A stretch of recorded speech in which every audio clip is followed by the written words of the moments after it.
I forget what game it was, what giant game against Eagles Yeah, was, yeah. but I mean, like you guys are awesome because even though I'm an Eagles fan, you guys were like you were cool. You weren't like, hey, get the hell off my lane, get off my Mm-hmm. channel.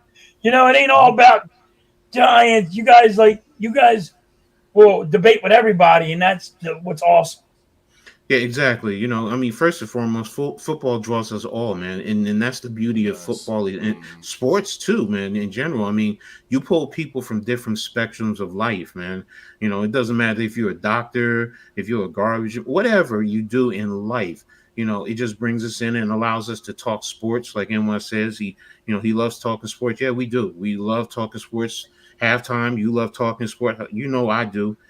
Talking sports, coaching up sports. So and that's the thing where like you said, we're not sitting here trying to be one narrow minded. That's the word I'm looking for. You got to expand because let's be real, you never know who's going to be on your teams because you're a fan of the teams. Yep. It's not always the players, and that's the thing. Your excuse me, your favorite player may leave your team.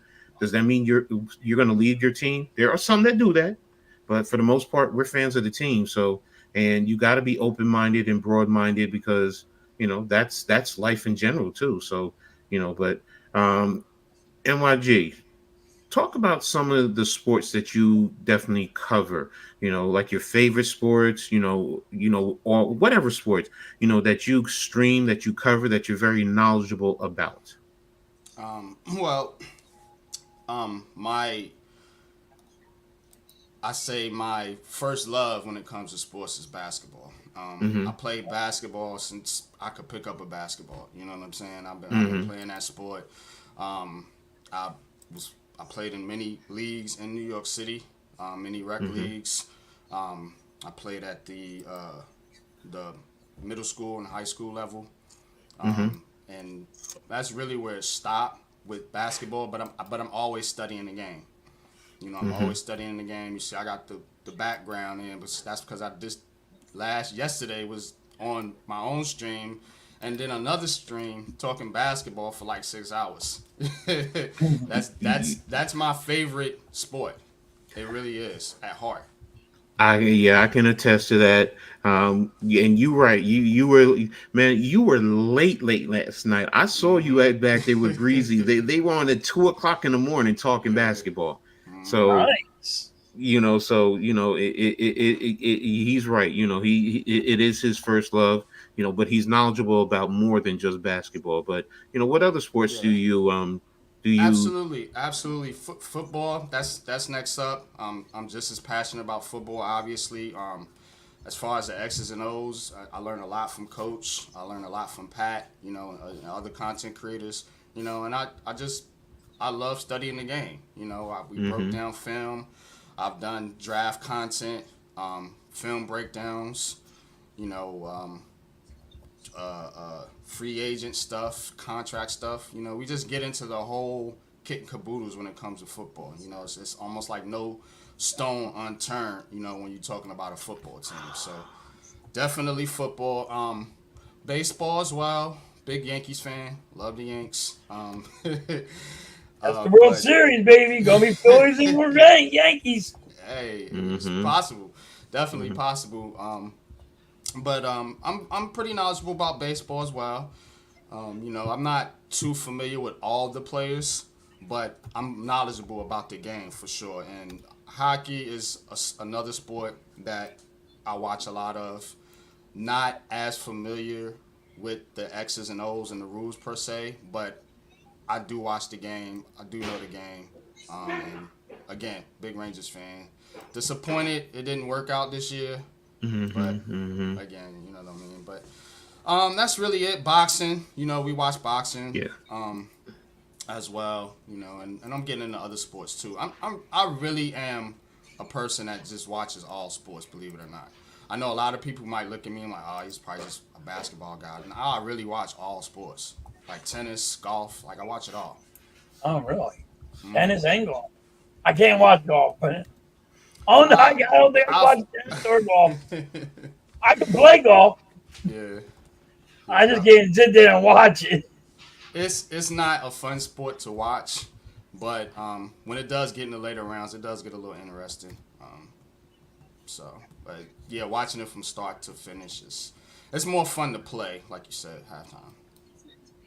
See, you just taught me something. I never knew um, you were interested in golf. So, I Mm-hmm. mean, that's deep, man. That's definitely deep, man. I appreciate you for that, man. So, my mother was like that though. But what got her into golf was Tiger Woods. So Mm-hmm. back in the Yeah. day, and now, she's Yeah, I toned was down a even little bit. watching it with what's his name, Jack Nicholson when he was Mm-hmm. dominating Mm-hmm. back in before Tiger came onto Exactly. the scene. But I'm casual, I mean, don't grill me on it, I'm not. Hmm. but yeah, I do watch some golf too if it's on. Okay. Okay. So, what are your favorite teams that you're a fan of? Oh, you already know Brooklyn Nets. um, Brooklyn Nets, of course, the Yankees, as I mentioned, Mm-hmm. Giants, Mm-hmm. all day with the Mm-hmm. Giants. Um, Mm-hmm. Liberty, I'm not, Mm-hmm. I'm starting to become a fan of. I've been a fan, but I just kind of stopped watching the game a little bit. But I've always rooted for the Liberty. Ever since they started the franchise with Rebecca Lobo back in the day. And who am I missing? Oh, UNC, Tar Heels. Big Tar Mm-hmm. Heel fan. Yeah. So, why are you a fan of all these teams? Um, Most of them just being in New York. Um, Mm-hmm. with Carolina, it's a little different because I just like the players that were coming out of that school, and I Mm-hmm. always like the colors. Like I had the blue and white Carolina dunks. You know what I'm saying? Like Mm-hmm. I love that Carolina blue. I kind of fell in love with the color more than the team, but then I start following the team and I start actually liking the team. You know what I mean? So, Mm-hmm. Mm-hmm. um, with the Giants, it I became a Giants fan really during the second Super Bowl when they beat Buffalo. And the Wide Right or whatever. I became a Mm-hmm. fan during that season because I looked at that team and I was like, wow, for this team to lose their starting quarterback and still win a Super Bowl based off of defense, you know, um, Mm-hmm. a lot of people in New York were Cowboys fans or Jets fans or 49er fans or whoever. You know, I usually watched the teams that were on TV back in the 90s, Mm-hmm. so it was the Mm-hmm. Giants, it was the Yankees, and the Knicks and the Nets, you know. Mm-hmm. But with the Nets, again, I've been a Nets fan probably since back when they had Kenny Anderson and Derek Coleman back in those early Early 90 '90s. days. Yep. Mm-hmm. I started following the team then, and I watched the Knicks. I'm not a Knicks fan, but I'm familiar with the Knicks and the Mets and all the other New York teams. But those are my teams. Those are my favorite teams right there. All right. That's deep. I mean, I definitely, I Oh, let me know tell that you too. how I became a Rangers fan. The Mm-hmm. Knicks and the Rangers I were was in just the about to finals. ask you that. Well, how did you get a Rangers fan? I love telling this story. So the Knicks and the Rangers were in the finals in '94. 1994. Mm-hmm. And everybody thought, hey, we about to get 2 championships in New York. Because Mm-hmm. at that time, the Knicks were up 3-2 on the Rockets, I think. Mm-hmm. Yep. Yep. And so we were like, all right, we locking it in. Well, we all know what happened. The Knicks couldn't get it done. The Rangers got it done, and they had a parade. And so me and Mm-hmm. my buddy skipped school to go to the parade. We was just in New York with all those Rangers fans just going crazy in the middle of the city at that parade. It was the first time I went to a parade for a championship team in the city of New York. And I just love the Rangers ever since then with that Mark Messier team, man. That was dope. Okay. You got any questions? Halftime. He answered mine. I was like, wait, Okay. why? How did you become a Rangers fan? Got you. Yeah, Got you. yeah. It was Well, like Rangers or Devils back then. Right. Usually But that was normally, the if you're two going to teams. watch hockey, it was always everybody jumped to the Devils, not the Rangers. Yeah. So that's Yeah. what my question was. Yeah, they had Martin Brodeur. Brodeur Mm-hmm. and them back Yeah. in the day. Yeah, we were rivals. We were rivals with the Devils. We Yes. battled the Devils. We beat the Devils on the way to that championship, Mm-hmm. I believe. Yes, you Mm-hmm. did. Mm-hmm. So, in terms of content creation, I mean, you do you do quite a bit, man. You're very good with graphics, creativity with your subject matter, very in depth. One of the things that I know about him is he does his research. He definitely does his research, and he's big on that. So, ultimately, what is your content creation goals? Um, I want to give people a voice. I want to put out content that people can relate to, and they Mm-hmm. feel comfortable talking about. You know, Mm-hmm. not to knock other content creators, but I know some content creators aren't as interactive with the chats and with the community. You Mm-hmm. know, Mm-hmm. Mm-hmm. I'm a little different. I'm in a lot of different chats on a lot of different channels. You see me damn near everywhere, man, and it's because I want to create that type of community, that camaraderie. Mm-hmm. You know, Mm-hmm. Mm-hmm. because look, anybody can cut on ESPN, and I was telling somebody this the other day. Anybody can cut on ESPN or listen or listen to a game, but a lot of people are bored by those commentators. You know what I'm Right. saying? They're boring, so they rather cut on us, hear us talk, hear our unpopular opinions and different perspectives on the game, and that's a lot of what I bring. Just a different perspective on the game. Whatever game it may be. But long term goal, we got goals. Me, the Big Blue Crew, as a group, we got long term goals to create something larger than just our individual platforms. So that's the long term goal. But in the short term, I just want to create camaraderie. I want to give people a voice. I want people to share their unpopular opinions. And we get some Mm-hmm. wild takes on my show. We get some wild Mm-hmm. takes, and I don't curb nobody for it. I don't talk. I might say you crazy, you sound crazy, but I don't kick you off the show. I don't Mm-hmm. I let you. I always bring people up and let them talk, even though they sound ridiculous at times. But I Copy want you to mate. get. He let me on there. I want you to get your unpopular opinion out, because a lot of times fans don't necessarily have a voice, Mm-hmm. Mm-hmm. in the community. So Exactly. I got a question. Go ahead, bro. How did you start YouTube, and why did you start? Like I'm You, an old guy. I got start. I got pushed into this. oh yeah, I actually was on YouTube, um, in a more, how can I put it, a political sense before I Mm-hmm. came into the sports community. So I always been doing YouTube. I've been kind of familiar with YouTube for a while, and Okay. it's crazy because you have social media widely available, and a lot of people, they have their certain platforms that they deal with more than others, and I just I always like the video aspect of YouTube. As Coach mentioned, I'm very into graphics and videos, things like that. So I always like the video aspect of YouTube, and I like the fact that I can turn my comments off if I don't want to hear nobody's crap. Can't do that on Facebook and Twitter. All right. True. So true. That is so true. So, in terms of advice to others who are looking to start content creation, or even some who are, experienced, what advice you have for them to, in terms of grow their channels and who they are as content creators. Yeah, the biggest thing is just to be yourself. And I know that Mm-hmm. sounds kind of simple, but when you when you're in front of a camera and you're speaking to an audience, you have to be genuine. You know, People don't like people sitting there like reading from a script. You know what I'm saying? Or fumbling trying to find the words to say what they want to say. So it's always just a good idea to just be comfortable, be yourself. A trick is to go into YouTube and record yourself, but don't make it live.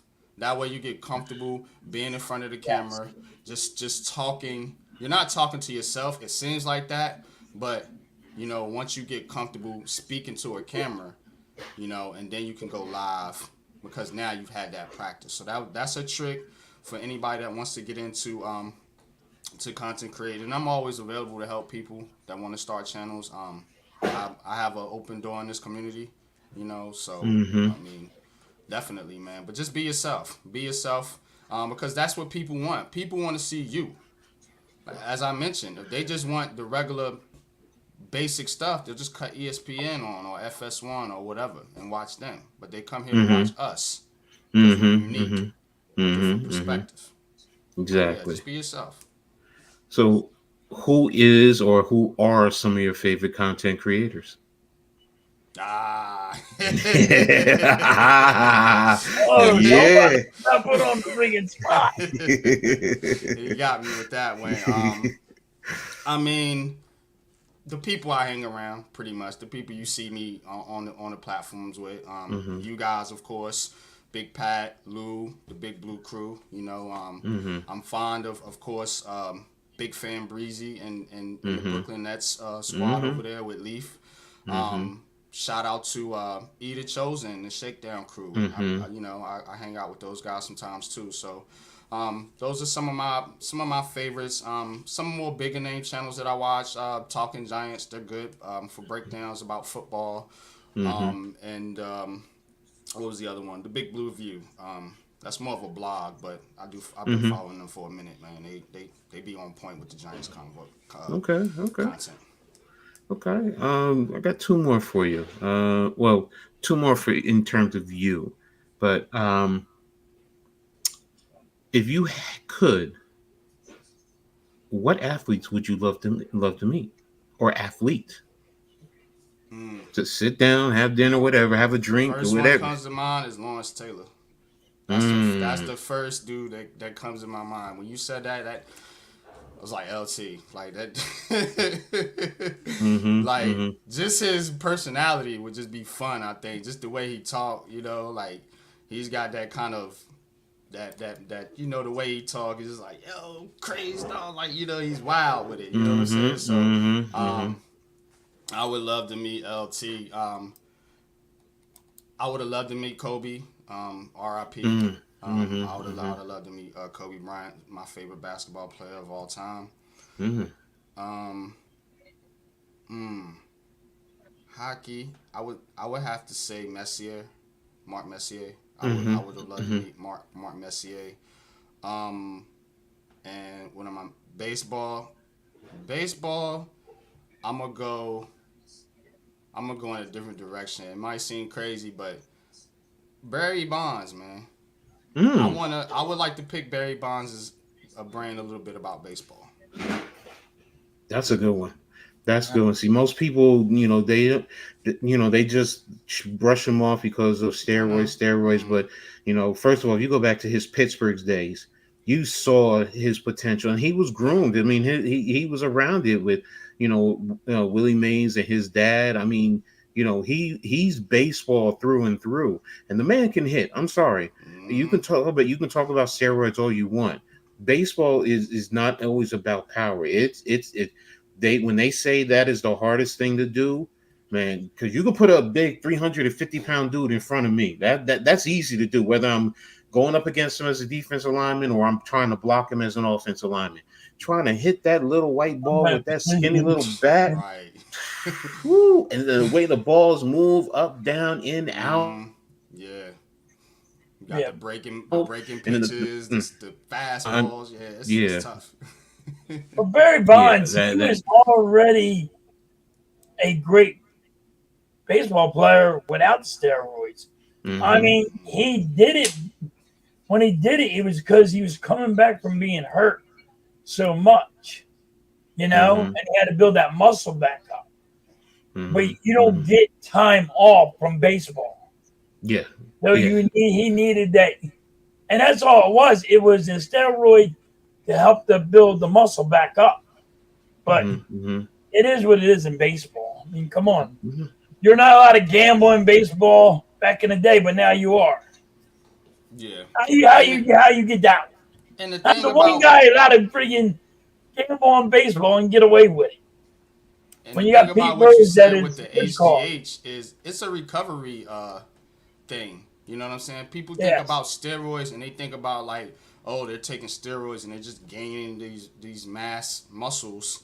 What it is, it helps you recover from injuries, like halftime Yes, mentioned. So faster. it's not steroids per se. It's actually with human growth hormone, and that's something that helps speed up recoveries from injuries. So again, baseball's got a they really got something on their hands with the steroid thing, because you're leaving a lot of people out of the Hall of Fame based on speculation, about steroids and whatever, man. A lot of great players on in the Hall of Fame, man. Yep. Baseball is one of those sports that they get in their way a little bit, like it ain't that serious, you know what I'm saying?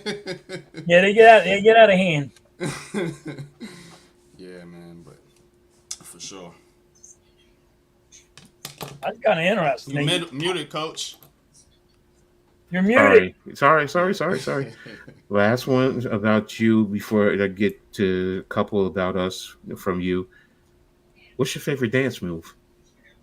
Oh, I don't do too much dancing. I'm like Fat Joe in the club. Just do the Just lean lean back. back. Yeah, man. I am a bad dancer. You know what I'm saying? That is not.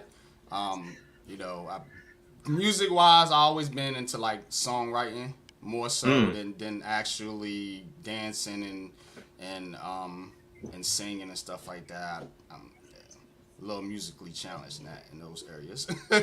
Gotcha. I'm honest. I'm honest. 'Cause Yeah. I don't want nobody to be out. I'm like, yo, can you dance with me? And I'm like, No, No. I'm not. No. I slow dance with a girl, but that's Yeah. Yeah. I can slow down, but that's about it. Yeah, that's it. The easy stuff. No, I got you. All right. Now, what are your thoughts on the half coach? Oh, you went out there for me. Oh, sorry about. What's your thoughts on this show? I mean, you've seen it. I think you've seen every last one. So Yeah. I watch you guys all the time. You know that. hmm It's great, man. It's a great thing to, again, like I said, creativity, bringing different things to the community. To be able to open up your platform to all sports fans is important. Because a lot of people do niche content. And what that is just they just cover a particular team or just cover a particular sport, and with a platform like this that's so wide open to various topics, it allows for people of all cultures, races, sports, and everything to come in and be a part of the show. It's excellent, man. I love the idea. you got any advice that we need to do to maybe tweak it, maybe to make it better? Nah, just stay consistent. All right, there you go. Just keep doing There it. you go. There you Bro. go. So, and now I know I've gotten lax with the chat, so I'm going to get caught up. Jose, thanks for being here. Brandon Marshall has been activated. We'll play left field batting seventh. Okay. Yep. Have Mitch. Thanks for being here, Mitch. Salute. Good luck on you. Have a great stream yourself. That man is that's so. Those of you don't know, in our pick and roll podcast, we actually call him the point guard of the Hardcore Sports Network because this dude does a whole lot. He really does, and He really does. He probably got the stature of a point guard too. I've never met Mitch, but it looked like if he was playing basketball, he would be my point guard. It's just the way he looks. He'll be a little. He's He's a like a little Muggsy guy. Bogues. Think of He's Muggsy little. Bogues. Think of Muggsy Bogues because he says that I'm 5'5", and but yeah, he says he could shoot. So, but yeah, He the look point like is he looks like that type dude. I got to meet Mitch, and when he says he's 5'5", he's all 5'5". He's no bigger. Dude, but well, he's a good guy. He's a good guy. I got to exactly. meet him. That was pretty cool. Just like you talk about being open, that's his thing too. He's very open and inviting, and he's always looking to help everyone grow. So, Charles Nick Curley, yes, subscribe. I know I put it in the chat. I messed it up first. I also put your Twitter info in there. Coach, man, thanks for being here from East Coast Gridiron, man. Good dude, Good, Coach good, Dante. Definitely knows football. You can always check him out to see. He's like me, X's and O's, and I can't wait till he and I get to do a stream together. Drop the subscribe on both my YouTube. Okay, there you go. Thank you. Appreciate you. So, Appreciate you. good afternoon. Yeah, there we go. Also, here it is. Here's his Twitter. So I have that in there. What's up, Sixers fan? What's good? Salute. What's up, Man, Sixers fan? Unpopular opinion or NYG 22? Real simple. So, our cool. What's up, brother? Thunder, Mavs, Rangers, Good luck to your Cowboys. man. I mean, congrats to your Mavs last night, man. That's a I mean, that's a that's an interesting mix of teams. well, I think he's down in that area. That's why. Mm, So, I have a reason. Yeah, there okay. you go. I'm a Texas Rangers fan. Yeah, you got your chip. Yeah, it definitely was. So, yo, Newbie, what do you think the Nets need to do in the off season? Hey, there you go. Oh yeah, I got a whole spill on that. We've been talking about that a lot. Okay, we're gonna get to the NBA in a little bit, so we'll Yeah, save nah, that do for your that thing, do your segment. thing. Rav El Capitan Rafael El Salute. Pucho. What's up? I was your 209 sub. There you go. Thank you, there Let's you say thank go. you. help grow the channel. My opinions are never popular, but I've been right. Coach, I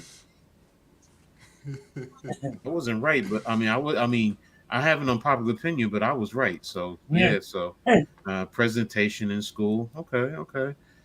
Leaf Leaf. Pop. I mean, Here we Leaf. go. Thanks for What's being here, good? man. Thanks for being here.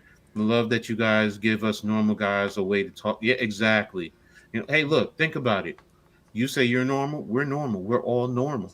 We're no different than anyone else. You know, Mhm. working You're nine to the five or guys at the bar. whatever. Yeah, I mean, I talk to halftime all the time. One day we're gonna meet up and we just gonna be able to sit down and pop a beer and just drink and shoot excuse me. No, screw that. We're gonna shoot the You're shit, allowed to man. curse around here because I Yeah, can't yeah, stop. yeah. It's a habit. It's a habit. So I'm trying not to because I get bad with it. Yeah, there you go, Pop. Listen, Lee. I'm a construction guy. I got a foul mouth. I can't help it.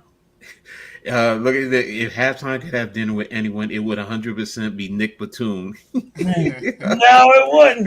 Yeah, I know. I'd be like, What's yo, up, here's Mac? your papers. Get off Mac, my what's team. good with you, Mac? What's up, Mac, Mac? what's up? Star Wars 99. Thanks for being here.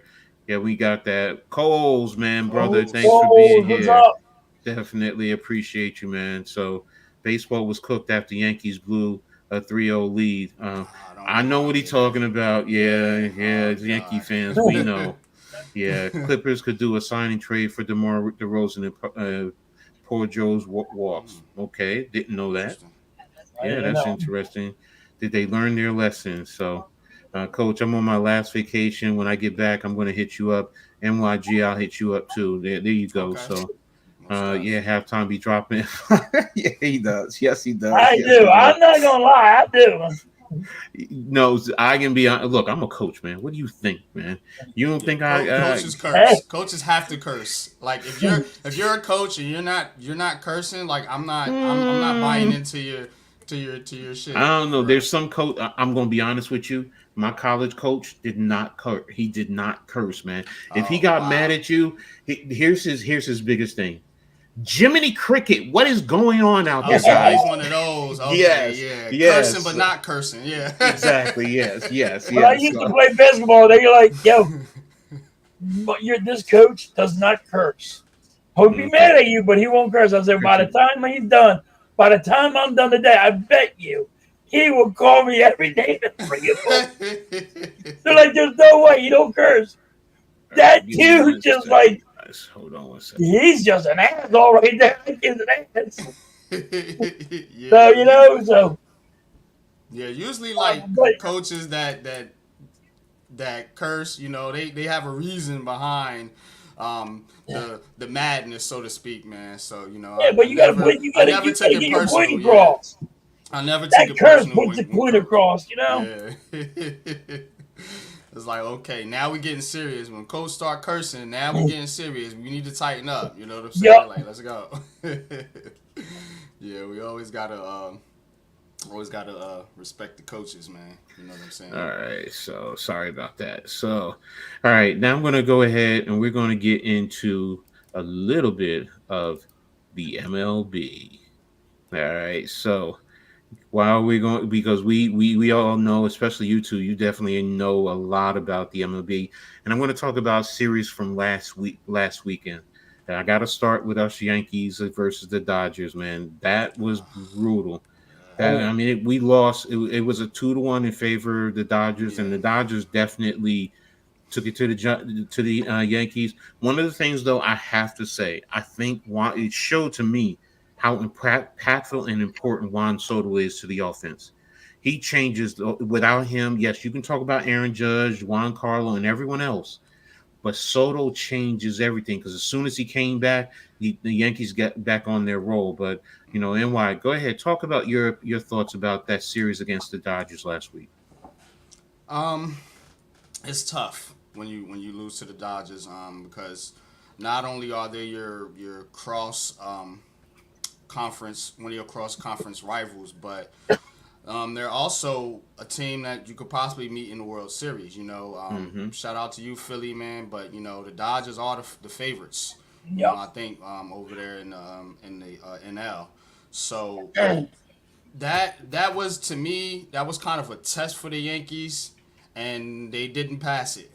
Mm-hmm. They didn't pass the test that I was, because we can beat up on all these middle to back end teams, man. But when you're going against the cream of the crop, which the Dodgers are, you we want to see that same energy from the Yankees. But to your point, I think Soto was hurt, and of course we're missing our best pitcher, our ace Garrett Cole, still not out there. So I give that a little bit of a mulligan or whatever you call it, but still, I was looking for a better performance against the Dodgers. Mm-hmm. One game they just whooped us, and Mm-hmm.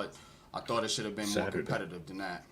Yeah. Exactly. So I'm with you there too. I mean, it was a disappointment. That to me was almost as hurtful as going up against the dreaded Red Sox, and losing to them. And the reason why I say that, because I'm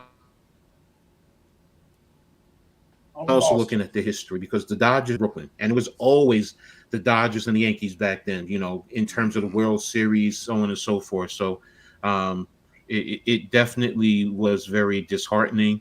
But again, I also didn't let it get me too far, because I have to Yeah. respect the Dodgers for what they are. I also looked at the fact, look, we didn't have Soto. We also didn't have our number one ace. And that's the thing about so far with the Yankees. We haven't had our number one ace. And and he's doing his thing right now down in the minors, and hopefully he'll be back very soon. But for the Yankees to be in tops in the league, and the Dodgers came in ready to play, because they wanted them to they wanted to say, hey, we're a top team and we're going to come to New York, and what better stage to play. So, yeah, I'm with you in reference to that.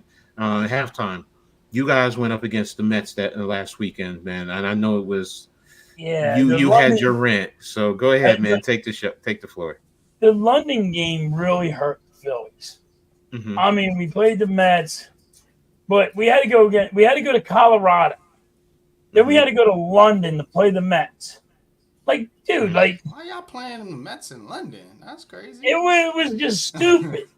It drove me crazy. I'm like, so we lost one game, but we won one game and lost one game, and Hmm. it was really bad. But then we had to go to Boston and Hmm. play the Red Sox, and then the Red Sox beat us. And Hmm. we Hmm. we won one game and they won two, and now here we are. We got to go to Baltimore and play them. Yeah, that's It's a a tough brutal week, team. man. Yeah. So we have been bounced from Colorado to London to Boston, and now we're down here to Baltimore. Like, and people are like, "Well, why are the Phillies the way they are right now?" Because you're getting freaking ping ponged around like no tomorrow. And then our manager, Rob, he has these Hmm. brain farts and puts the wrong pitcher in that you shouldn't be putting in, and they'll give up like a 3-run home run. So Hmm. Hmm. Mm-hmm. I've been ranting about this for like the whole week. This London thing really did damage, and I haven't heard nobody saying this about the Phillies about it. But this London really hurt the Phillies. I mean, we And beat that, Baltimore last night, but that took 11 innings. I yeah, mean, come on, man! With the right with an hour and a half rain delay. damn. Yeah, I mean that's brutal. I mean, yeah, that was a rough week because yeah, like for the Yankees, taking three or four from the Royals and already starting with the Red Sox, with the win last night. So, at least we're rebounding. Yeah, that's tough for you guys there. Now, this question from Nick. I'm not as deeply familiar with Ranger Suarez. I just heard some decent things about him, so I take halftime's word that he's a very good ball player. So, what about you, NYG? Do you know anything about him? No. Okay. So, sorry, we don't know anything really about him. Um, but let me see what else are they saying? Rangers weren't at home for weeks at the end of last year, and then the postseason. Oh, okay. Okay. Nothing. Okay, thank you. All right. So, hold on one second. The next question I have for you guys is in terms of the standings so far. Let me pull up the standings. Just so we go over that in the American League, the Yankees are looks like they're leading the whole conference. They're 50-22. You have the Guardians leading the Central at 44-23. The Mariners at 41-31. Now the Orioles are right behind the Yankees. They're 45-24. The Royals have the number 2 wild card at 40-31, and the Twins are at 32. Now the Red Sox are right behind them at 35-35. Pretty much everyone after that is under 500. So, and then when I look at the National League. The Phillies are at 47-22. In the East, the Dodgers are at 43-28. The Brewers are at 40-29, and the Braves have the first wild card at 37-30. The Pirates are at 37-36. The Cardinals are at 34-34. And then the Reds are right behind them at 34-35. And then again, everyone else is under 500. I mean, what are your takes in reference to that? The standings and the overall play in baseball, from what the standings are telling you. What is the games back from for the Orioles and the Yankees? Overall, How many games? in the How many games back? division, the Orioles are 3.5 behind the Yankees. I mean, if we look at all the other divisions too, that's a good one. We're gonna help you out with them because we're gonna beat them again. Yeah. That'd be great. That'd So be that's great, gonna help boys. you. That's gonna Let's help do you. We're that. gonna do that Exactly. for you. All right, we're doing that tonight, and we gotta play them Sunday, so we'll do that for you. Hopefully, we can Yeah, bring the brooms out. Yeah, that'd be we need it excellent. because every other division, the lead between the first and the second It's is a at bigger least gap. six Hmm. games, and the Yankees are at 3.5. So, and that could be a 4-game series right there. Yeah. So, but overall, I mean, with the whole aspect of the league, I mean, number one, uh, to me, it just seems like it's top heavy because with all the other teams, literally, yeah, they're fighting for the wild card, and it's still early, but they're heavily under at 500 or under when you get to that third wild card spot in both division. I mean, both conferences.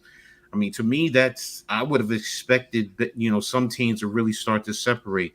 Now, is that a product of parity, or is that really like I'm saying that certain teams are just they're far superior than everyone else, and they're just building that big of a league? I think What do you think about that? the baseball wild card. I think is one of the most dangerous teams to play. Hmm. If you compare it to other sports, man, because you get in that baseball wild card, funky things happen. Strange things happen, man. These wild card teams, they have just as much of a shot as the top end teams. But to your point, during the regular season, baseball is such a long season. It's just about attrition, pretty much. You're just trying to get through the season halfway healthy, So the teams that are healthy now might not be healthy going into the postseason. That's why those wild card teams are so dangerous, because those teams might be the ones starting to hit their stride later in the season. So just because the standards look a little top heavy right now, things can always fluctuate, and a lot of teams back their way into the playoffs because they're hurt, injured, or the season has just took its toll on those teams. So I wouldn't necessarily say it's that big of a difference in talent. Is just some teams get off the faster starts, and I've seen this as a Yankees fan. Sometimes us getting off the fast starts and then falling down the stretch, or sometimes us not getting off to such a fast start and then we start to hit our stride going into the postseason. So baseball is one of those sports I do feel like it's a little more up in the air as far as who wins every year. What about you, halftime? In terms of how the teams are set up. I gotta agree with unpopular. It's because there's so many games, and it's every day. How many people are going to get hurt? Who's going to be healthy at the end? And that's what it is. You got Phillies have 4 guys that are hurt, major guys that are hurt. And so it doesn't matter. Like if they get hurt now, but when they get back at later on, they should be fine, and that will build it back up. But like unpopular was just saying, it's so long of a stretch. You'll see people come up. You're like, well, wow, this team was nowhere, and then now they're up there because a lot of games, and now they're healthy, and they're just on stride. Like they can have an 8-game winning streak, and you're like, what the hell? Where they come from? And so unpopular is right on the money with this. So what about Curtis Joseph's argument? First of all, hello, Curtis. Thanks for being here. But the wild card gives teams false hope. Do you agree with that? Nah, I don't. No, not because it's 7 games or 6 games. It's the first one. The first wild card is I think a 3-game series. Yeah, 3 games, and then the it goes to 5 or something. Is I think 5, and then it goes to 7. But nah, man, we see wild card teams come out into the World Series all the time. See, and Art was talking about it too. Here it is. They lost the division title at the end of last season and had to go to Tampa Bay to play in the wild card round, and they ended up winning the World Series. So, he's saying the third wild card gives it false hope. So, I mean, but I see what you're saying. That back end team, the third one, because it is 3 spots now. I forgot. Yeah. Well, yeah, it's rougher for them to do it, but yeah. But I mean, anything can happen. Yeah. Injuries happen, and that's why that's why I got my. Hey, you could be playing a great game, and just one pitch changes the whole dynamic. So, I get it. I understand the perception, but you still have to play the game. And you play, the old Herm Edwards saying, you play to win the game. And anything can happen at any given time. So, and I get it. It wins in the playoffs. Pitching and defense. It's so genuine in every sport that I talk about. It always comes back to the same thing. Your offense gets you there. Your defense wins it for you. And defense wins the championship. Yep. It doesn't matter what sport you're in. Defense wins your championships. It's always going to be that way, and it's always got to be that way. I mean, Curtis, I get you in terms of the Mets. I mean, to be honest with you, I don't think anyone is counting on the Mets to climb out. And sorry to any Mets fans. Done. They like the Mets will be the worst team in baseball.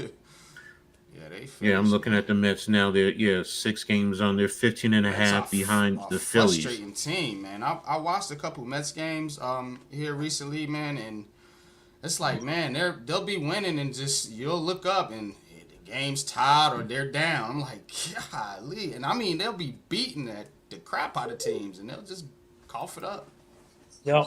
It's bad. So unpopular. I got a question for you about baseball since we're talking about baseball.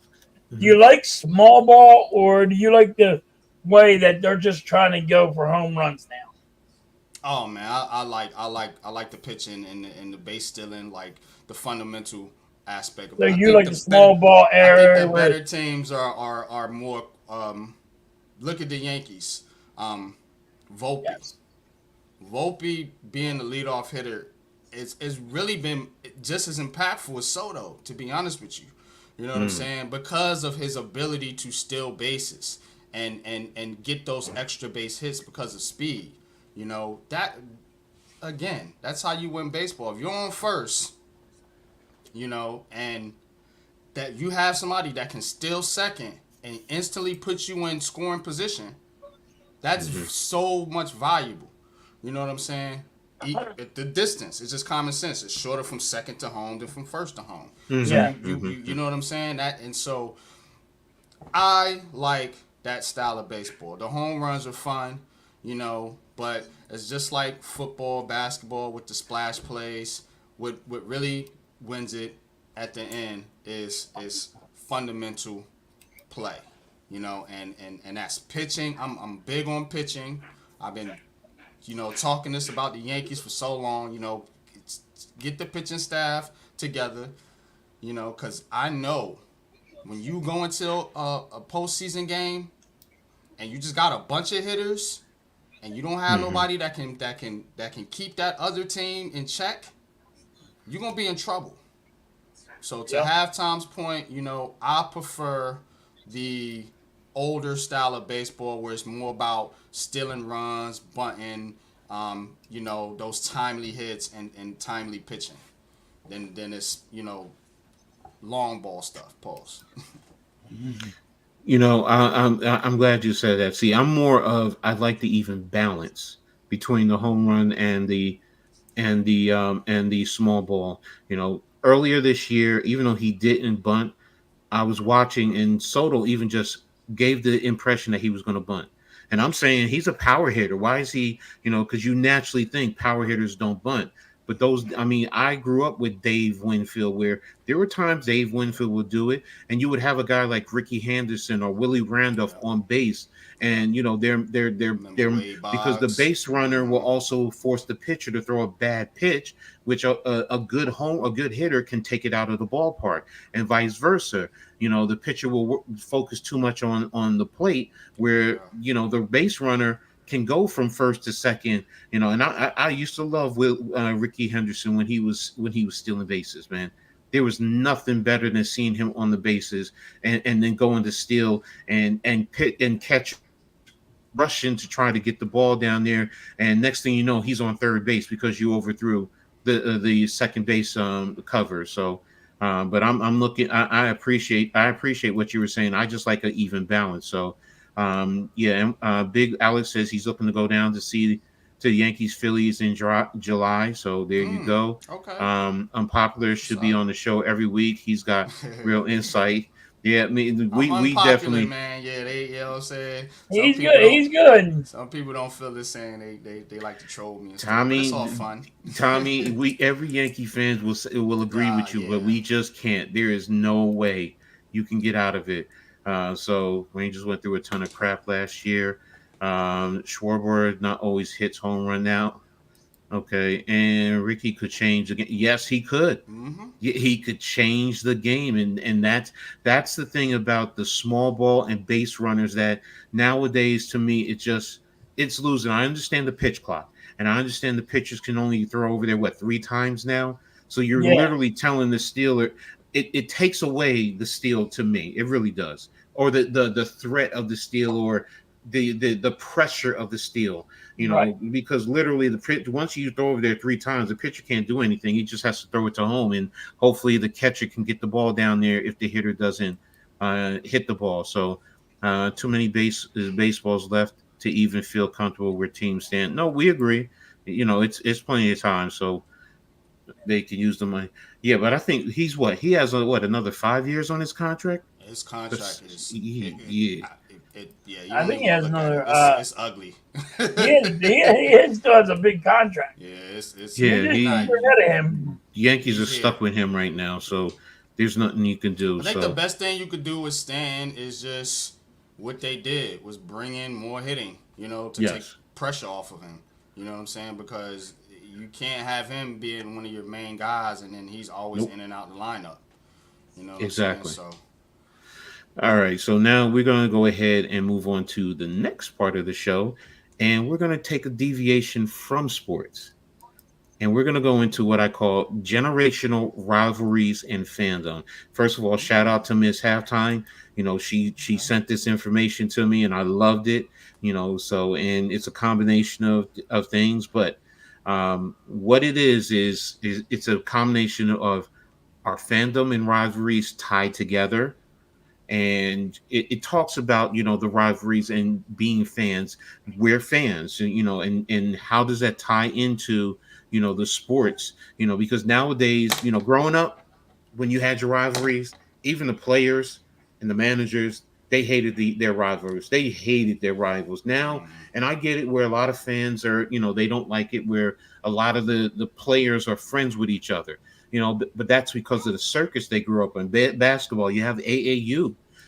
Baseball, you have the lower level, or the youth levels, and in high school. Even in football, you have 7-on-7s now, where kids are going around playing 7-on-7s across the country, and you're meeting kids from other places. And this is also how some colleges develop recruits, because these kids become friends, and now you get his friend, and now his friend is going to want to come to your college, which takes away long term, for me, the rivalry aspects. But that's my start.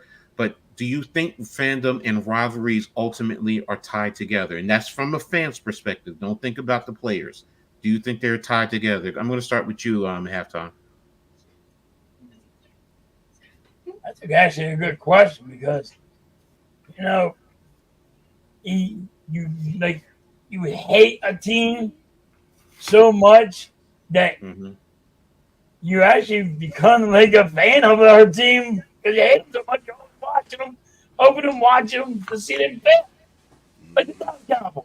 We all hate the Dallas Cowboys. Oh We gosh. want to watch them Yes. fail. We Yes. want to watch them fail. We want to watch the misery of them to fail. Mm-hmm. Like right Mm-hmm. now, they're exploding because they can't get rid. Dak Prescott is killing their team.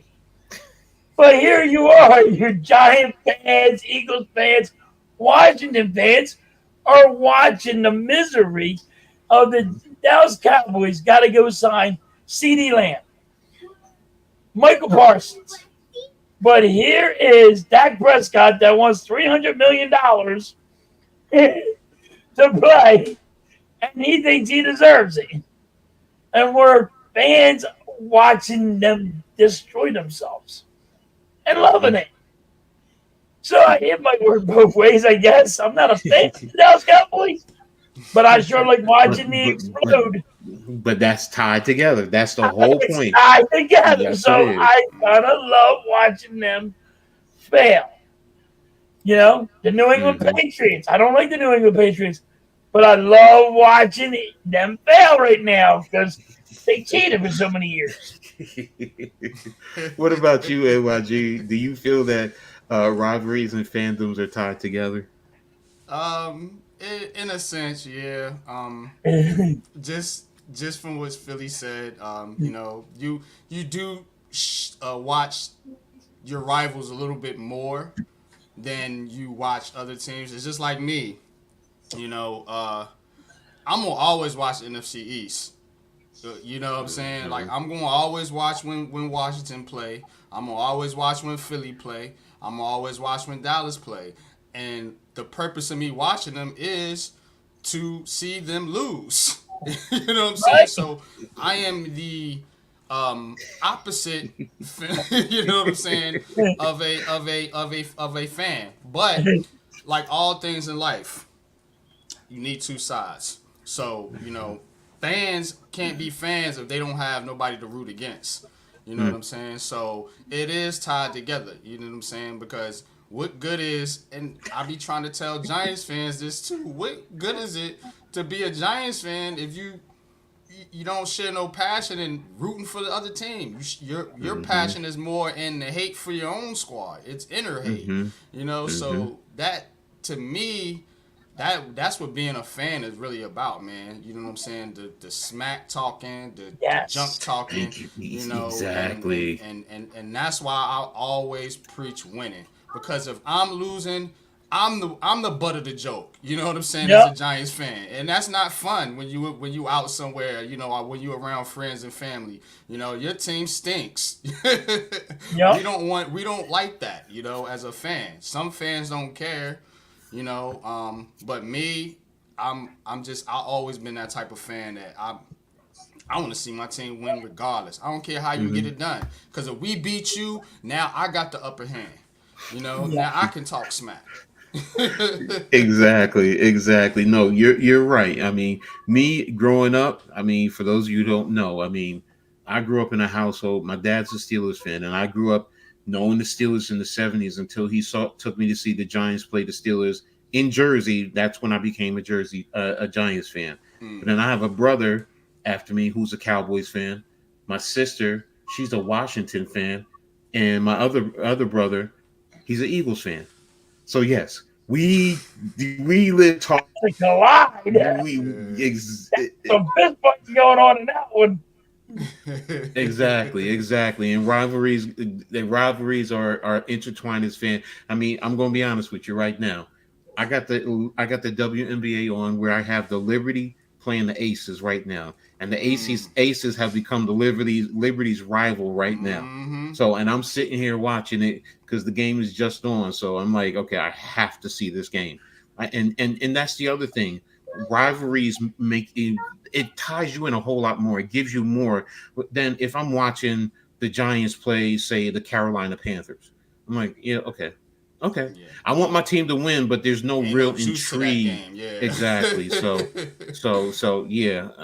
So to So me, yes, give them that look. rivalries. Yeah. Next shift, you already know what it is. Like you just looking like smug Or ass if you're out cowboy and about fan. in town, and hey, look, you're out about in town, and you see somebody who's wearing the uniform or a hat or a T-shirt of your so now you start talking to them, and you know what, next thing you know, yes, you may end up if you guys really connect, have friends, but now you can go to the bar and you have a good fan rivalry where the it's friendly, it's not disrespectful. So Right. yes, to me it's intertwined. So that's very important. So or that's very impactful. And damn it already. Sorry, let me stay focused here. See what I mean? Mm. So how has sports fandom changed as as a child to adulthood? So I mean, and that's a great question that Mrs. Halftime gave us. So Mhm. for me, I'm going to be honest. It allowed me to grow, and it allowed me to change, and it allowed me to broaden my perspective. Because just as I said, my dad is a Steelers fan. And in the 70s, I was there watching all four of their Super Bowls in the 70s. I watched the dynasty, and I could have stayed with them. But when he took me to see the Steelers and the Giants play, it allowed me, first and foremost, now I don't have to be a fan of my dad's team. I can be against my dad because I was roughly Mhm. 12 years old. So Mhm. but it also allowed me to draw my own fandom instead of staying under my dad's fandom. So, but what about you guys, NYG? What's your thoughts on that? Um, when I was a fan as a kid, you know, you're just rooting for the team more so Mm-hmm. than anything else. Now, as an adult and more specifically as a content creator, I'm more of a student of the game. You know what I'm saying? I'm more.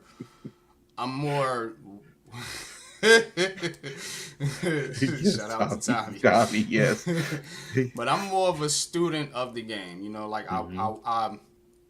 I study the game in more. I watch the game in more of a you know from a technical standpoint.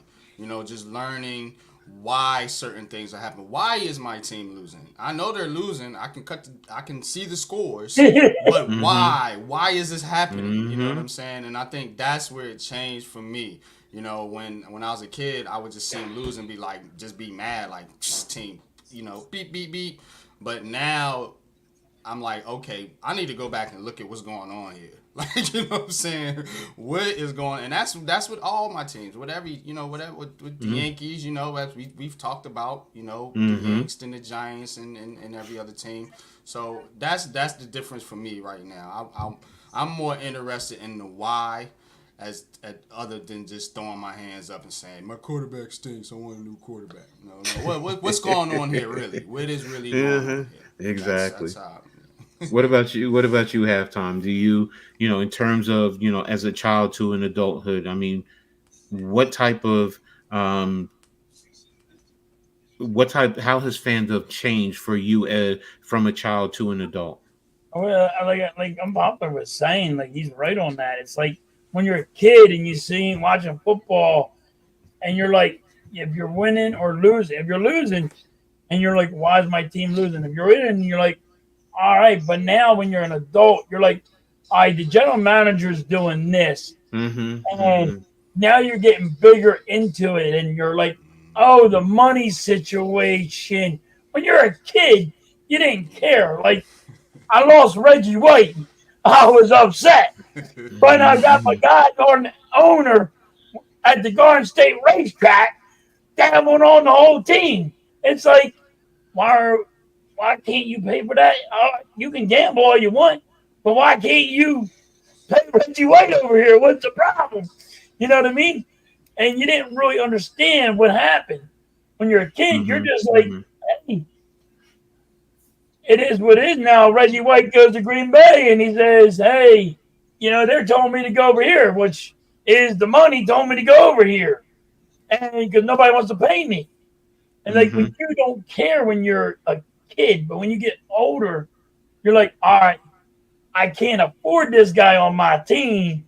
And we're hurting here because of the money situation and the salary caps and all that and all sports. So it's kind of like Unpopular is right. It's kind of like when you get older, you understand more than you did when you were a kid, and understand the plays more and how better that player is than that player. And when you're like, Mm-hmm. well, they said that player is good, but he is friggin' swamp ass. He can't do shit, Mm-hmm. Right. Get him off my damn team, and then you really find out he wasn't that good. But when you're a kid, you're listening to ESPN or you're listening to friggin' Prism back in the day when they're telling you how good these athletes are, and they weren't really that good, you know. Mm-hmm. Mm-hmm. But Great. like Unpopular is right on that one. It's like like when he was saying that, I'm like, yeah, that's got to go with that one. That one's awesome. That's an awesome take. Yeah, man. As Next Shift said, first and foremost, Next Shift, you know better than that. Yeah. This is a no pause zone. Stop No it. Stop balls it. in. As a kid, I'm moldable, but as I grew to adulthood, I became hard with battle scars, losing seasons, injured players, etc. So, yes, you're right. As a kid, some kids are caught into the the players. Well, nowadays, back then it was like NYG said. You're just a fan of the team. And now as an adult, you understand more because your mind expands and you get more information and you can make a more informed decision in how you root. So yeah, I definitely appreciate where you guys are coming from in reference to the fandom.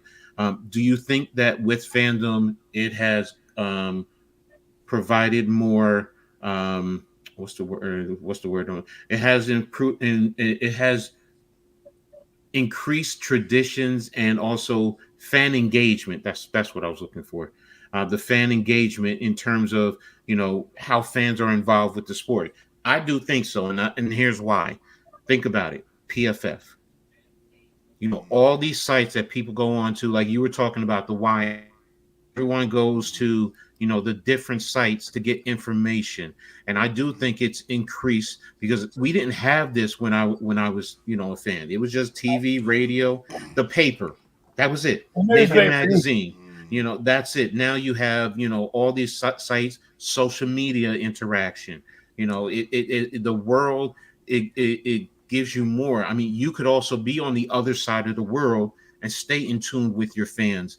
I mean, with your team as a fan. So, to me, the engagement is there. The traditions, though, that I think is lessened across the board, because like I said, there are families that stay, within it, but kids, when they grow up, they make their own decisions. You have all these circuits where, guys are friendly with each other. So it's not about the team, it's about the players more, which is, I'm gonna be honest, which is why you have a lot of kids or young adults who are LeBron James fans. They travel with him from Cleveland to Miami, back to Cleveland to LA. It's not about the team anymore. So the traditions in that regard, for me, it has lessened. It's not gone, but it has lessened. So what are your guys' thoughts about that? Yeah, I agree. It Speaking it's of the the devil, LeBron James is at the Liberty game. of course. So I'm Um, sorry. no, you're right. The engagement is there. Like I made a, you know, I seen a comment where it's there aren't fans no more. There's general managers, capologists, Mm-hmm. coaches. Everybody has all 22 film. Mm-hmm. Everybody has access to all these different things. Where a lot of times you're getting too much into um, Good point. the that side of it instead of just watching back and saying, "Hey, let me just root for my team." You know what I'm saying? And sometimes that tiptoes the line a little bit, man. But as far as the tradition is concerned, you're right, man. It's not there no more with a lot of Mm. these younger people, man. It's just not there. They're more about the Yeah. player. They're more about who they can trade for. Who's popular. You know what I'm saying, out there. So that's kind of the way it is. It's not old tradition where we Mm. just all get together and then Giants fans on one side and Eagle fans on the other side. We all talking junk. It's a little more. It's not as intense. I feel like as far as fans concerned, where Mhm. it's just from a passionate standpoint. These fans are more. Um, Technical as far as worrying about the cap and worrying about this and worrying about that. They want to run the football team instead of Right. being a fan of the team. So Mhm. I Mhm. try to have a balance when it comes to that. Because we do put out content, but at the end of the day, I just want my team to win. I'm just a fan. You know what I'm saying? Just a fan at the end of it, man. But a Mhm. lot of these Mhm. fans get mad because the general manager don't make a certain move or the coach don't put in a certain player, man. And that's being more trying to run the team than being a fan. So in that sense, I think it's a little less traditional, to your point. Halftime. Anything you want to add?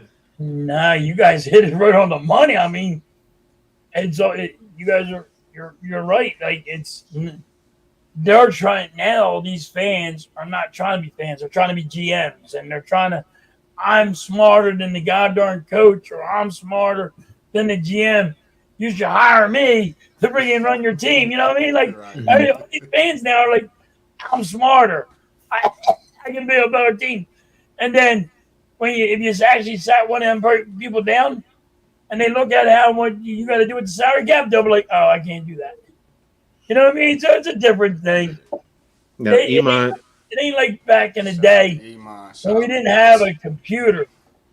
You know what I mean? Mhm. Mhm. Ever since Mhm. this internet came, it's like boom, boom, boom, boom. Just it's like the yellow pages. Your fingers did the walking. Now here it is on the computer. Your fingers are doing the walking. You find whatever you want and do whatever you want on it. And it's very easy to get all the stats you want. And so now that they think they're GMs anymore. They're not fans no more. They're GMs or owners. Now, So see, you guys are right on the money with that.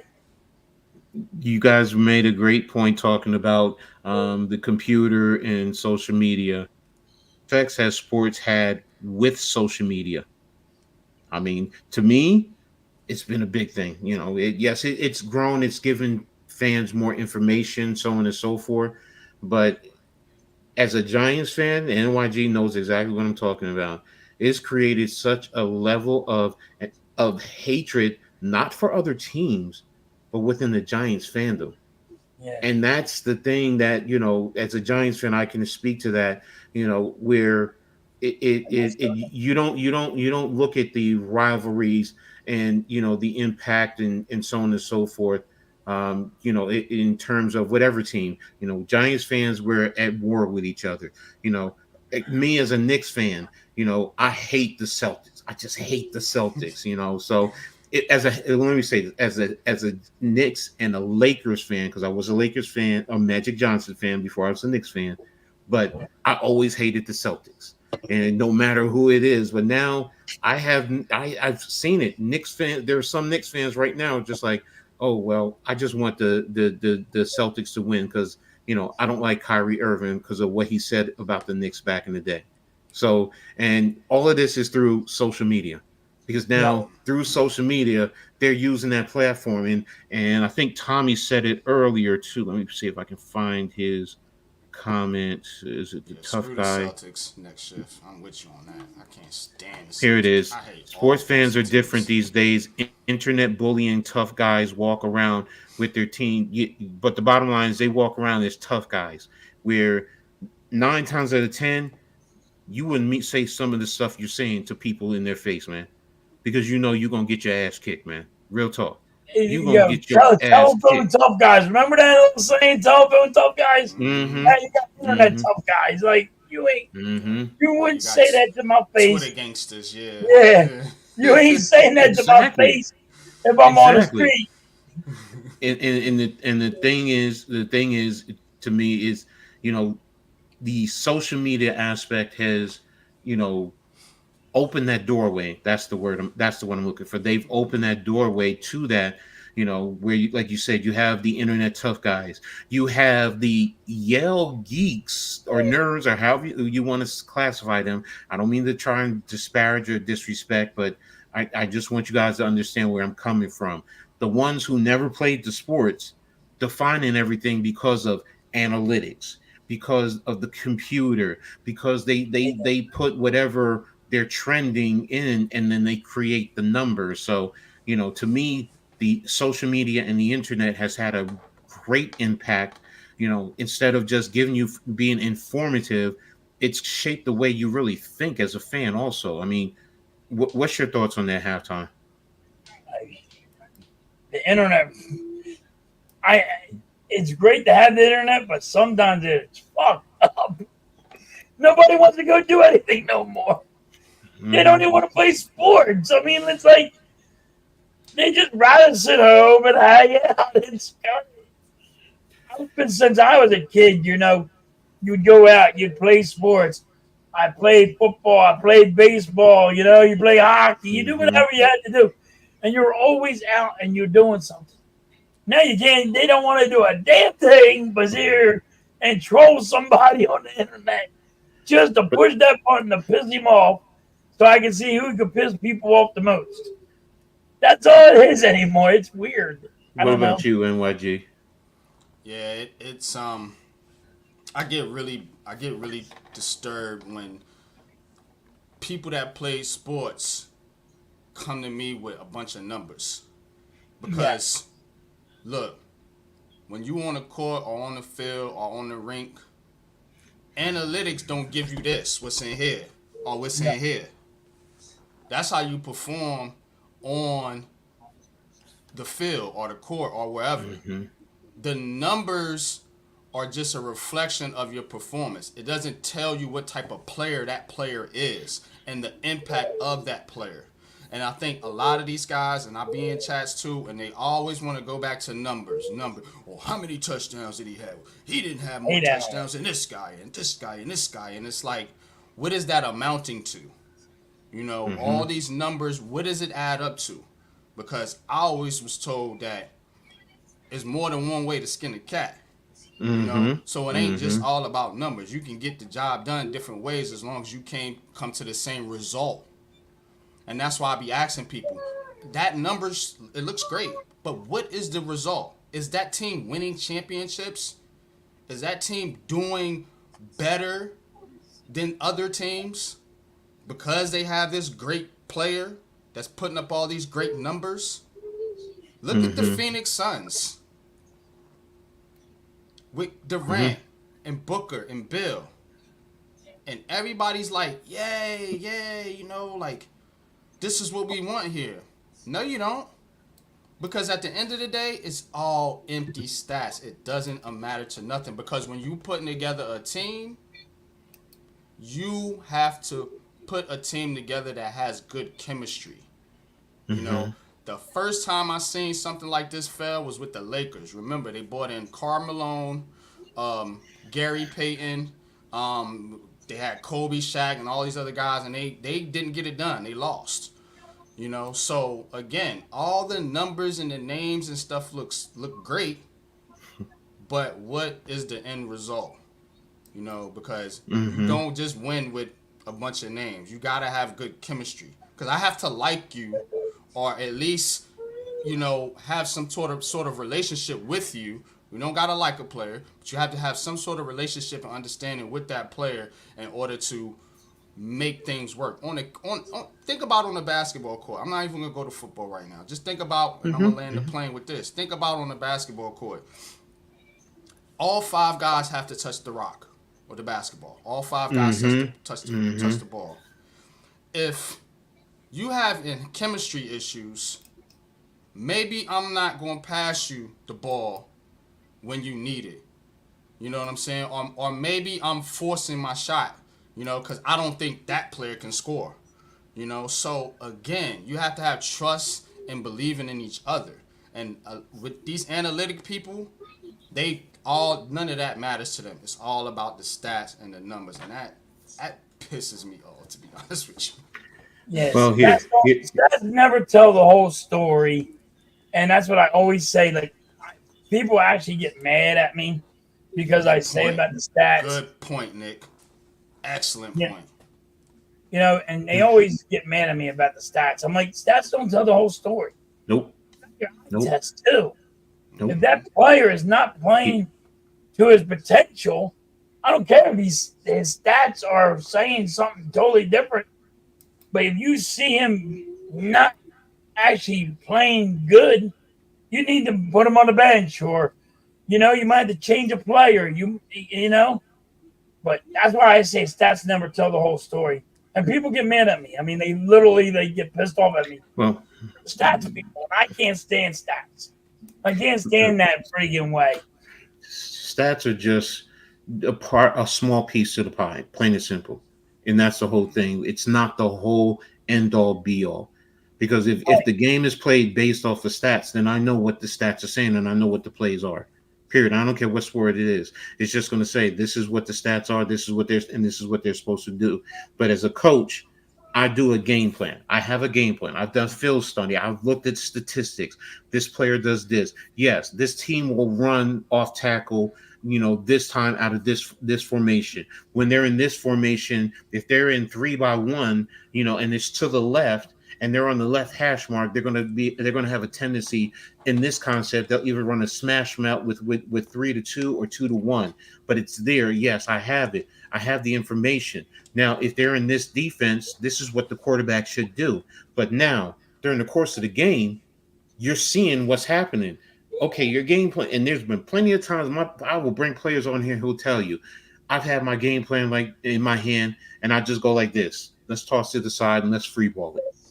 And that takes away the statistics, because guess what, the other team know, they do their scouting, they prepare, so and they know the numbers, so yes, they come up with a game plan. So if I can figure out what the other team is doing, they're going to try and figure out what I'm doing. And that's the one thing as a coach that you know what, if they figure out what I'm doing, I'm changing real quick. If I know you know what I'm doing, I'm changing. So yes, in today's technology, the numbers, social media, the computer aspect, all of that has taken away from the sports, and as it was Nick said earlier, it also has created some players who are soft.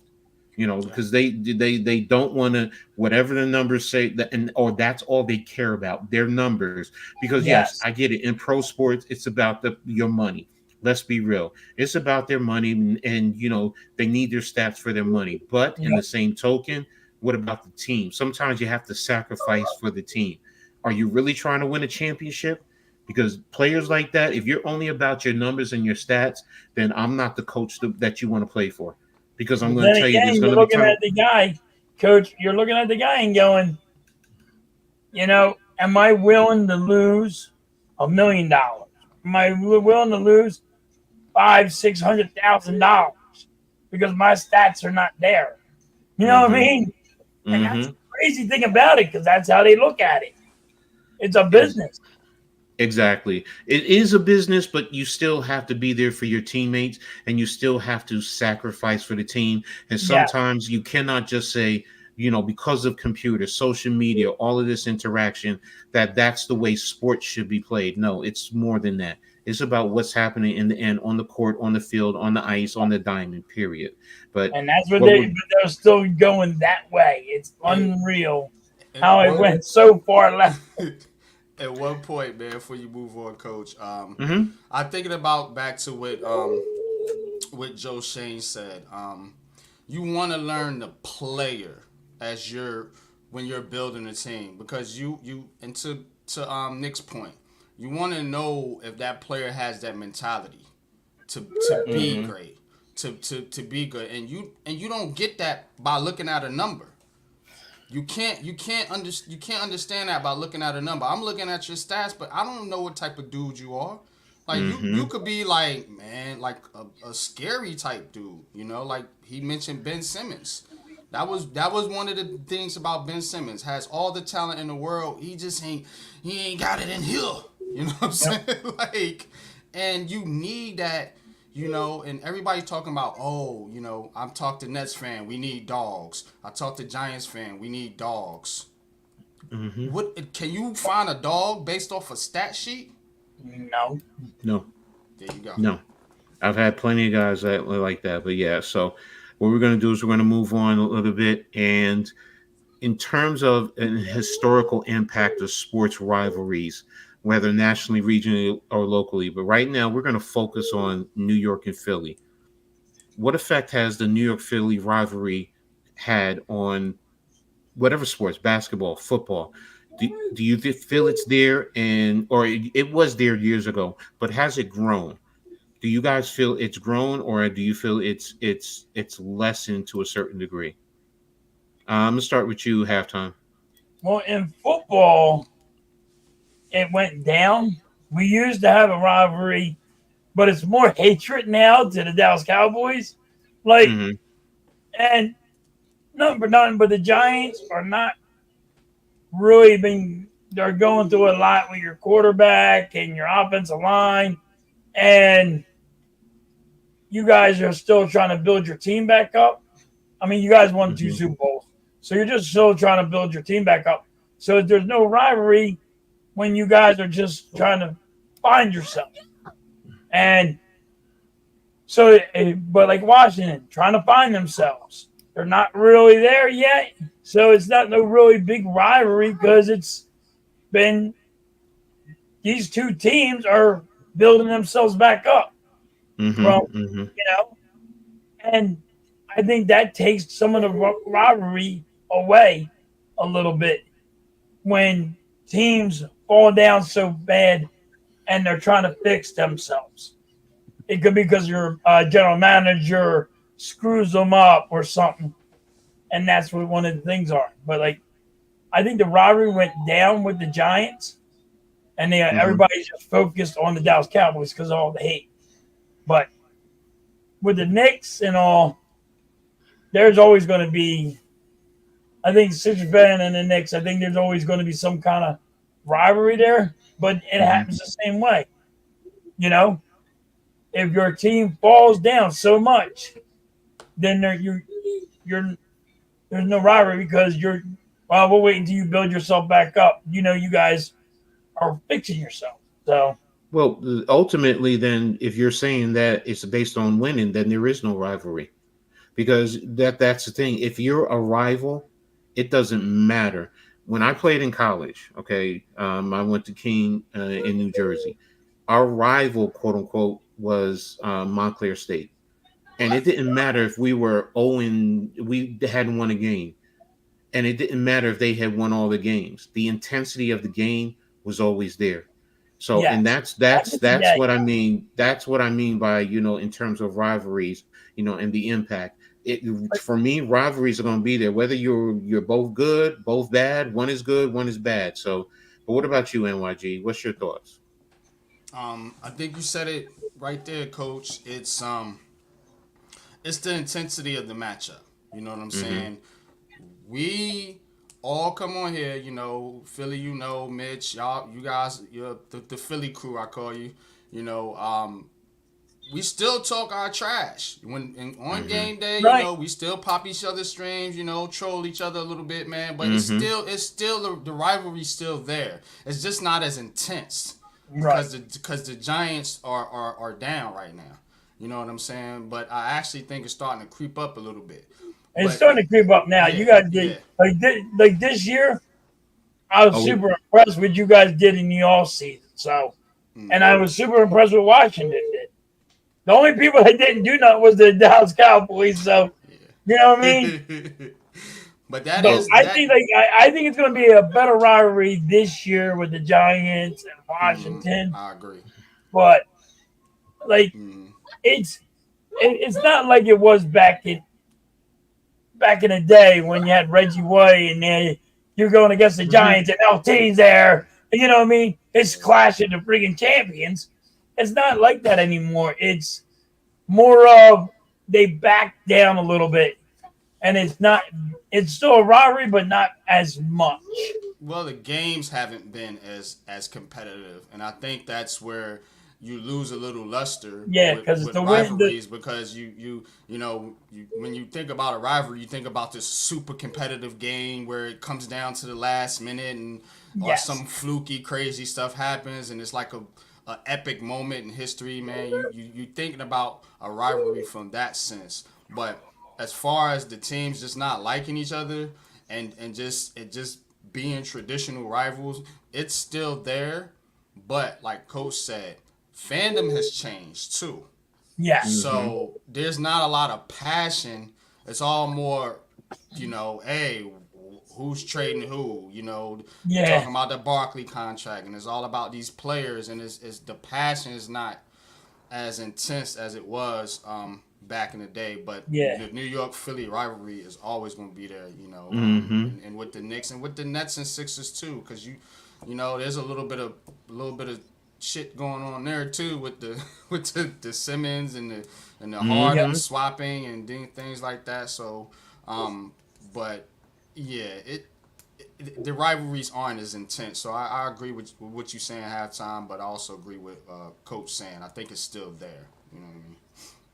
Okay. Now, in terms of, oops, slow it down. You personally, and what are your personal experiences in terms of rivalries? What effect has it had on you? Has it taken away from your fandom? Has it intensified, or is it still the same? Oh, Go with you, yeah. NYG. I'm always I'm always gonna hate Dallas. I'm always gonna hate Philly, and I'm always just not gonna care about Washington because we beat them 107 times, so they're irrelevant to me. And that's where I'm at. I'm always gonna talk trash. That's just who I am as a sports fan. Mm-hmm. Mm-hmm. I don't. The only thing that's really changed to me is the hatred within the fan base for their own team, and I think a lot of Mm-hmm. that starts with social media, and that's annoying. You know what I'm saying? More than anything, it's weird and it's annoying, but it Mm-hmm. don't change who I am as a fan. But I can see how being a fan is being looked at differently now because you have some of this. But to me, if I see a Cowboys fan in a bar, and if you know me, I'm always gonna wear some type of hat. I'm a big hat guy. I'm always gonna wear a hat of a the Nets, or the Rangers, or the Yankees, or the Giants. And so I'm already identifying myself as that fan of that team. So I'm always gonna be recognized. But when I go in and I see Cowboys jerseys in the bar, I will go and talk shit to those dudes. That's who I am. It's not gonna change for I'm me. glad you said that. I'm glad. Just because you didn't beat us before, guess what? I might be here, and this might be the game that we whoop the crap out of you, and I'm gonna be the loudest dude in the bar. Go, Johnny! Everybody's mad. I love it. I love it. But Tommy, one thing I want to say to you, okay? You're talking about the players, and yes, you're right. It's not really a rivalry with the players. Are different. With the fans, though, yes, it is. But I'm going to say it's tempered to a certain extent because I grew up in an era where, yeah, just like you said that, NYG, guess what happens? You go out in the alley and you fighting. They ain't doing that nowadays. You're dropping hands. Yeah. You're not doing that nowadays. It's different anymore. Yeah, it's different. So for me, yes, it has tempered down a little bit because of that. And I've had some good engagements like that, yes. But it doesn't take away from my fandom because I have my family. So in the end, we can go ahead and talk trash no matter where we are. So that part is always going to be there. But in terms of the general public, yeah, it's definitely tempered down for me. So, but we're going to go ahead and close this down. And right now, we're going to go ahead and jump into, because of what's happening right now in terms of the playoffs, we're going to talk a little bit about the NBA and what's happening right now. I mean, right now with the game outcomes yesterday, it was last night. That game just totally shocked the hell out of me.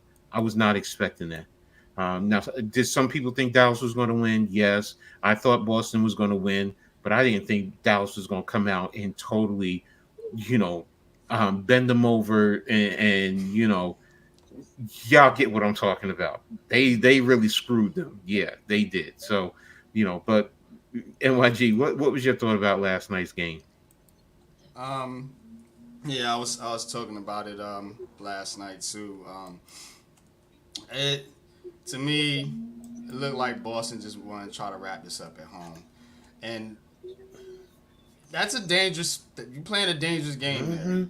You know what I'm saying? Mm-hmm. Like, I do not agree with that philosophy, but it looked like they kind of packed it in last night, and said, hey, we want to win this thing on our home court. And I ultimately think they'll probably still get it done. But last night was one of those things to where if you let that Dallas team start feeling itself and start getting momentum, you don't know what can happen in a series like that. And if they somehow steal Game 5, this thing gonna get sticky. I'm telling you. It's gonna get real sticky for the Celtics. So, yeah, I understand it. You want to win on your home court in front of your fans, but I would not let a team like Dallas get any type of confidence, man. And that's a big confidence boost for them yesterday. That, to me, based on what you're just saying, that's where, first and foremost, that's coaching. Your coach really didn't get these guys up and get them prepared and ready, because there's nothing better, especially when you sweep a team, but you sweep them on their home court, on their court. There is nothing better than that. You win the championship, you celebrate on their court. Your fans are still going to love you. They're going to be there when you come home. It's just going to, they're not there immediately. But there's nothing better than winning a championship on the other team's field, court, diamond, ice, whatever. There's nothing better. When you get that ring and you look at it years later, oh, yeah, we took care of business. We took care of them for nothing. So, what about you, Halftime? What is your thoughts about that? I didn't get to watch the game last night because Phillies played so late. But everybody in the chat was telling me how bad the Mavericks were just dominating. They said Dallas was dominating the whole game. And that, the Celtics again. They just started taking people off their freaking court and just putting, everybody. They just doing the towel, and you can't do that. You should never do that. You should have just played out there to win. Mm-hmm. If you're waiting to bring it back home, that's a dangerous game. Like you're playing, you don't want them to come back from this. You want to just keep your foot on their neck and end it as fast as possible. I don't like. It doesn't matter what sport it is. You don't sit there and play that game. That is not how you do it. You're playing with fire. They will come back. Now that they won, that they can freaking have this fuel. All right, look, we're back up. Let's go for another win. Then here we are. Go for another win.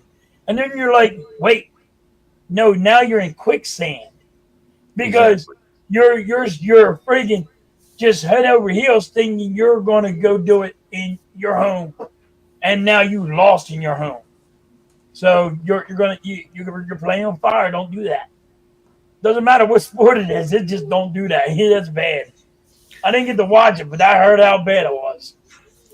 Well, let me ask you this before we get ready to start to wrap this up, because I know you got to get to your stream, Philly, for the baseball game. Do you think that this takes away from the Celtics' dominance in the playoffs that they've had up until this game? Because literally they had 2 losses. That was their third one. But, not going 4-0, does it take away from their dominance?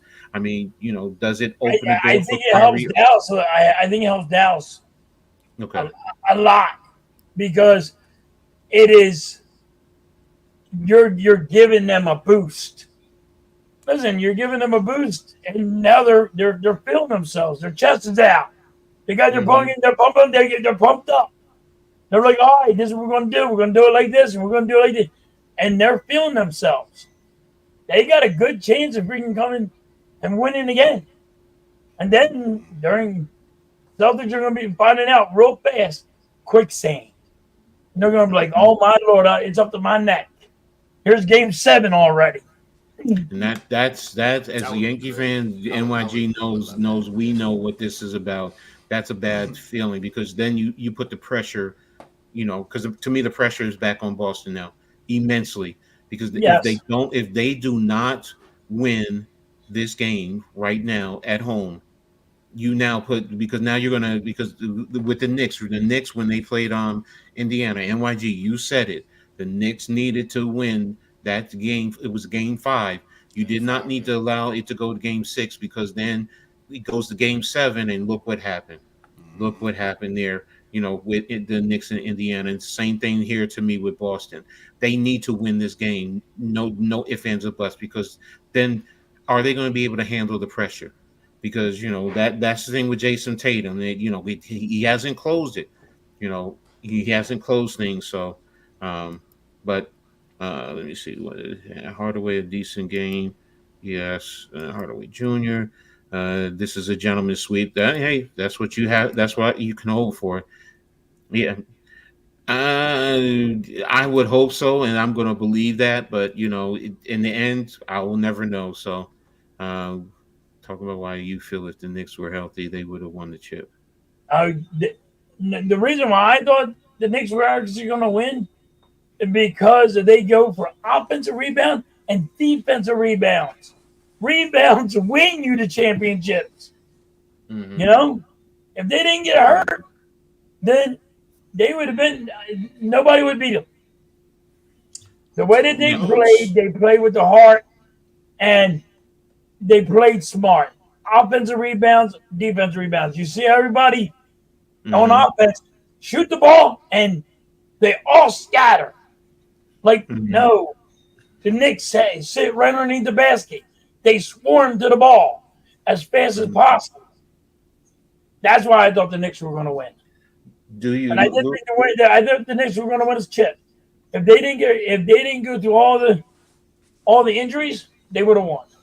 what type of impact do you think that this playoff series has had on Kyrie Irving's legacy? Not let's not talk about the political stuff and all of that. Just the do you think it has tainted a little bit his legacy as a basketball player because he the first to start the series he hasn't really stepped up and led this team because he's been there before, or do you just think that Boston just really had his number? Yeah, I think it's think a Boston matchup just thing. knows how he plays, and they had his number. They know what he's about. He's all about, Okay. and they know how to defend him. So they took him out of the game. Okay. Okay. Yeah, I don't Okay. think it hurts his legacy as much as what it does for Luka Doncic. Because remember, Kyrie's already a champion. You don't really have that much to prove on the basketball court. Luka does though. So I think it hurts Luka more than Kyrie. Just because Luka he's looking for that first one. You know what I'm saying? He's looking for that first one, and Mm, he's arguably a top five player in the league right now. If not a top three player. So you to cement your legacy, you need to get that chip. You gotta get that ring. So, and you don't know it's gonna be very hard to get back to a finals. In a loaded Western Conference. So I mm-hmm, think mm-hmm. it's more about Luka than it is about Kyrie. Okay. For me though, you know what, NYG, you made a good point. About Luca, and the impact there on him. Yes, we all are tired of his antics and everything. And you know what, to his credit, he did admit, it was his fault. Hopefully he learns. But you're right. Kyrie at least has the chip, so it can't really tarnish it that much. It just might give a little chip in the ring. That's about it. But other than that, it's still shining because he still won a ring, and he did hit a clutch shot in the playoffs to Yeah, help he them was the win. man in that series, Yeah, for real, for real. Yeah, yeah. LeBron don't have that many rings, if not for Kyrie. Facts. But all right, we're going to wrap it up here now because I know Philly. You got to get ready. I have time. You got to get ready for your Yeah. game with the Phillies. So I thank everyone for being here today. Nick, Iman, Tommy, Next Shift, Randy. Who am I forgetting? Curtis, Joseph. Keep going. Edward, Ghost Dog, Arku. I think I did. I'm not missing people. I know Star Wars. You were here. I know Coach was here from East Coast. Mitch was here earlier, tapping in. Who am I forgetting? I know I'm forgetting somebody. Oh, Alex. I knew I was forgetting somebody. See, the old mind is not going that far. I may be an old fart, but I'm not that far off. So, Leaf Diggy, he was here. Cole's Cowboy, Doctor MP, Raf, Sixers fan 229, um, Mrs. Halftime as always. I'm just gonna call her our executive producer. That's who she is. So, hardcore Charles Adderley, Jose Perez, um, who am I forget? Cameron, New York Giants, Mets, Rangers, Lakers. What a name. Okay. Sorry if I missed you, Victor. Thank you all for being here and being in the chat. To all of you who are just watching, I saw you. The roughly 40 of you who were here. Every week, you guys, really are here supporting us, and halftime, and I really appreciate it. And we're going to continue to work hard. I forgot Daniel Berry. I do apologize. He was here too. But we're going to continue to work hard and trying to grow this thing. If you haven't already done so, all the information is in the description there. You can definitely, pull it up, or it's in the chat. Subscribe to all of us if you haven't already done so. Make sure you hit the notification and share on all social media platforms. Again, thank you all. We really appreciate you all. And we look forward to bringing you another episode of the Halftime Coaching Adjustment Show. Make sure you guys go ahead once we're done. Jump over to Philly Halftime as he streams the Phillies game. Show him some love. so he can continue to grow, because he does a great job with broadcasting baseball, just as a baseball fan. So I can attest to it. So it's enjoyable just sitting there watching and listening to him. So, but again, I thank everyone. Before I get out of here, man, NYG, what do you got going on this week? I forgot all about that. Sorry about that. Oh no, you good, man. Appreciate you having me on, man. You and Philly, man. You know I always support you, brothers. I be seeing Philly do some gaming stuff. I'm a little interested in that too. Looks like some Mario stuff that you be doing. I stream with my son. My son wants to be a YouTuber, and he's too young. So Oh, so we you do. helping him? So I'm Get helping acclimated. him Okay, get ready so he knows how to read the chat, I and see. I'm building him for that. This is all for him. So that's what I'm doing. And when you see me on the game with him, it's me building him up, getting him ready, because he has to be 16. He's only 10, and so it's going to take him a couple of years, but he's allowed to stream with me. I So I'm see. trying to get people used to him so he knows how to deal with some people that troll and want to be ignorant, and we don't want them people to do that. So we're trying to build him up to get ready for that. That's So that's what I awesome, bro. do. That's Yeah, what I do with that. that's awesome, man. I came across my stream a couple times. I tapped in, man. That's pretty cool. That's pretty dope, man. But as far as me, you catch me on Giants Conversations. I'll be on tomorrow. Sometime between 11:45 and 12:30. Um, that is the pregame show during the off season. We stream all the football games, all the Giants games, all the 1 o'clock, 4 o'clock games, 9 o'clock games. So tap in with us over there. Of course, Heart of the City with my big bro, Coach Ed, Tuesday night, 8:30. Definitely tap in there. Sort of similar show. We talk all sports. It's just more centered around NYC. And my new podcast, the Black Top Podcast, episode 1 aired yesterday, and that is talking all things basketball. Like I said, basketball is my first love, and I don't feel right without not giving basketball a little more of my attention. So just started that podcast last night, so definitely go check that out, man. And you can catch me on Twitter or on somebody's stream chatting it up, man. But I'll be around. All right, thank you, man. I appreciate that. What about you, halftime? What do you got going on this week? I got I got the Phillies game tonight. Then I got another stream. It's a Philly thing. At Hmm. the end of after the Phillies game, right after the Phillies game, I got another talk show with the Phillies thing, and then I'm streaming on Sunday the Phillies game. But then I'm gonna be gaming with Junior, getting him prepared for what he wants to do for his lifetime. He wants Okay. to be a YouTuber. I don't know. Like It's not that, cracked man. You up as it gotta wants to embrace be. it. Yeah, it's like that, man. You gotta embrace it, man. Hey, I love seeing that, man. Philly, man. Shout out just to you, really, man. Just as a dad, man, I love seeing that. hmm That's great, bro. it's just good quality time, man. That's what it Like is. good So, bonding time. It's a Father's Day is hmm tomorrow, so Facts. bond with the happy kids. Father's Day to all you fathers out there, you two Absolutely. brothers, and then everyone out there. So, and for me, if you guys are wanting to know, yeah, I'm going to be with NYG tomorrow. With Giants Conversation. I'm also streaming the UFL Championship game at 4 o'clock tomorrow. So Birmingham versus San Antonio to close out the spring summer football season. And then Monday it starts off I'm bringing back, which I have my banner up. Coach Ed's Reading Attack sports show.